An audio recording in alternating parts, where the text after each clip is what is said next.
If you booked a flight to Dubai for this summer, here's something the travel ads never told you. On certain July afternoons, the heat index in that city climbs past 60 degrees Celsius. Not the daytime high, the feels like number.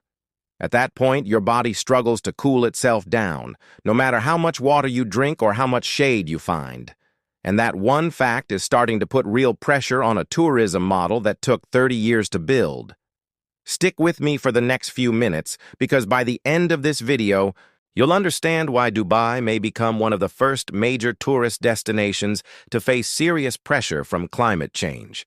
And if you're new here, hit subscribe now, because Strategic Dynamics Edge breaks down stories like this every week, the ones the headlines simplify and the brochures leave out. Quick disclaimer before we go further. This video is based on publicly available climate data, tourism reports, and labor rights documentation. It's meant for informational and educational purposes, not as travel advice or a prediction of what will happen to any specific business or government. Now let's get into it. For years, Dubai sold the world a simple idea: endless sun, five-star luxury, shopping with no taxes, and a skyline that looks like it was built for a movie, and the world bought it. Tourist numbers climbed year after year. Hotels kept getting taller and fancier. It looked like a city that had beaten the rules every other destination had to follow. Too hot outside?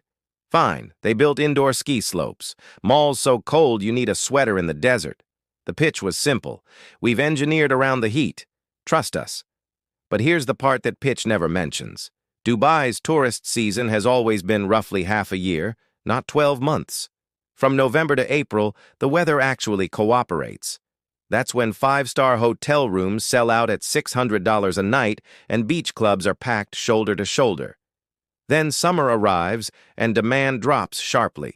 Those same $600 rooms fall to around $250 to attract bookings. That's close to a 60% drop in price, a pattern that tends to repeat year after year. And it's not just the hotels. Spending extended time on a Dubai beach at 2 in the afternoon in July isn't really a relaxing option anymore.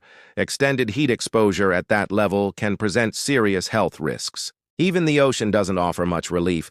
Gulf water in summer sits around 31 to 33 degrees Celsius.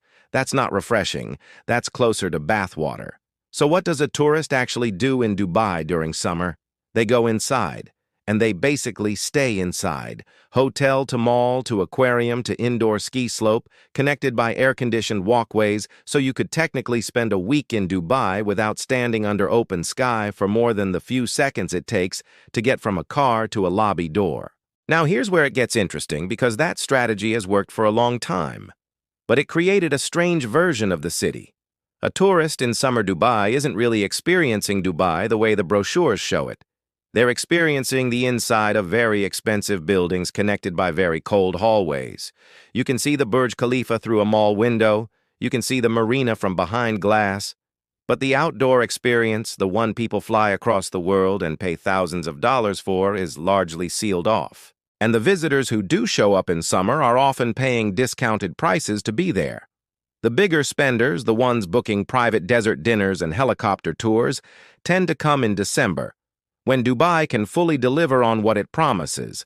If you're enjoying this breakdown so far, drop a comment telling me which city you think handles extreme heat better, because I want to cover that next.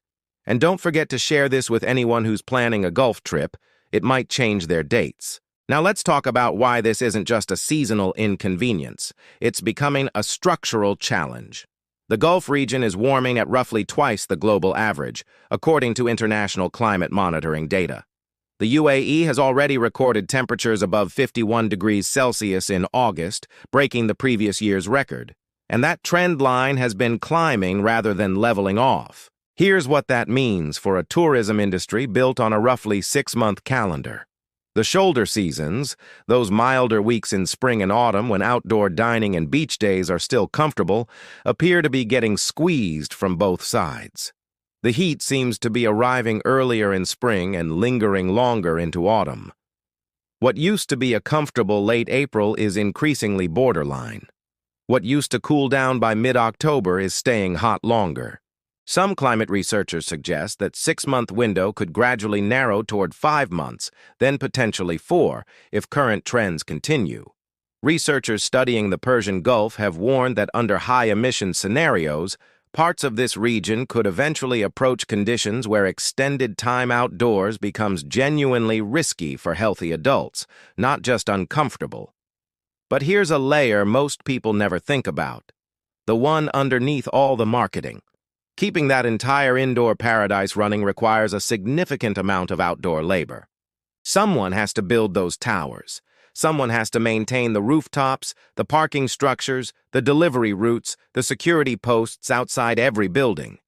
Those workers don't get the same access to air-conditioned corridors.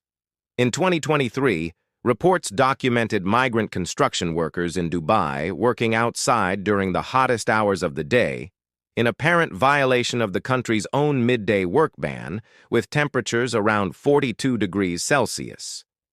Workers described dizziness, severe headaches, and concern for their safety. According to reports from human rights organizations, outdoor laborers across Gulf states face elevated health risks during peak summer months.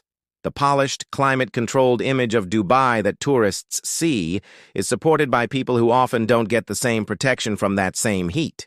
So here's the real question this raises.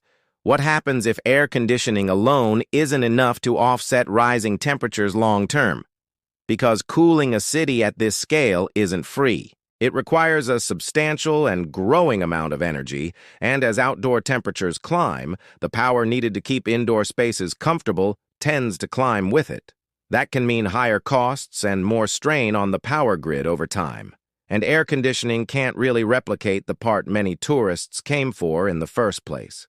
Many travelers want to actually stand on the beach, watch the sunset, feel like they were really there, not view the skyline through tinted glass.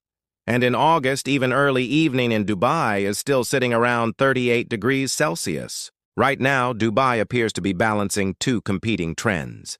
One is continued growth, more hotels, more attractions, government targets aiming for 25 million visitors by 2040. The other is a warming climate that doesn't pause for development plans. For now, overall visitor numbers keep climbing year over year. But when you look at the data month by month, a different pattern shows up. Winter demand appears strong. Summer growth appears comparatively weaker. Some analysts suggest that gap between peak season and off-season may be widening over time. A city's tourism strength is often shaped by its weakest season, and that season seems to be facing growing pressure. Many travelers who experience a Dubai summer once tend to prefer returning during cooler months going forward. They remember the golden hour over the marina from a winter trip, not the sealed-off version they experienced in August. Meanwhile, competing destinations across southern Europe, Southeast Asia, and even neighboring Gulf cities are positioning themselves as places offering comfortable outdoor experiences across more of the year, something Dubai's summer climate makes harder to match. This isn't a story about a city collapsing. Nobody is predicting empty towers or abandoned hotels next year. It's something quieter than that. It's a destination that built one of the most advanced climate-controlled tourism systems on the planet and is now navigating whether that system can keep pace with a climate trend that shows little sign of slowing. The heat was always part of Dubai's story. The real question now is how well the engineering can keep up with a changing climate over the years ahead. Before you go, let me know in the comments, would you still visit Dubai in peak summer knowing all this? Or are you a December traveler like many people clearly prefer to be? Share this video with someone who's planning a trip. It could genuinely help them plan around the right season. And one last reminder, this video is for informational purposes only, based on publicly reported data and research, not financial or travel advice for any individual decision. If you want more breakdowns like this, the kind that go past the brochure and into the actual numbers, subscribe to Strategic Dynamics Edge, because we're just getting started.